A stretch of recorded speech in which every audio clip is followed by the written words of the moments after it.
आज या ठिकाणी माझ्या डोळ्यामध्ये, दोन्ही डोळ्यामध्ये अश्रू आहेत. एका डोळ्यामध्ये भाई दुःखाश्रू आहेत. का गेली 38 वर्ष शिवसेना प्रमुखांच्या आशीर्वादाने शिवसेनेचं काम करत असताना नगरसेवक, नगराध्यक्ष, शिवसेनेचा जिल्हा प्रमुख आणि त्यानंतर 2009, 2014, 2019 त्या कालावधीमध्ये मी आमदार होऊ शकलो. नंतर शिवसेना उपनेता झालो. ह्या संपूर्ण वाटचालीमध्ये सर्वसामान्य कुटुंबातला सदस्य एवढ्या मोठ्या पदावरती पोचला आणि तो पक्ष मला आज मागे टाकून सोडून मला आता नवीन प्रवाहामध्ये यावं लागतंय.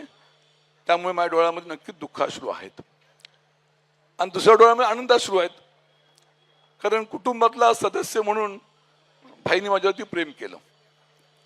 2009ची निवडणूक, त्या निवडणुकीमध्ये भाई आणि आम्ही त्या ठिकाणी विधानसभेमध्ये असेल त्या काळापासून आम्ही 9 आणि 14, 19, 2022 पर्यंत भाईंनी मला कुटुंबातला एक छोटा भाऊ म्हणून मार्गदर्शन, दिशा आणि सहकार्य केलं. त्या भावनेने निश्चितपणे पुढे गेलो आणि भविष्यातल्या कालखंडामध्ये सुद्धा पुढे जायचा निर्णय घेतला.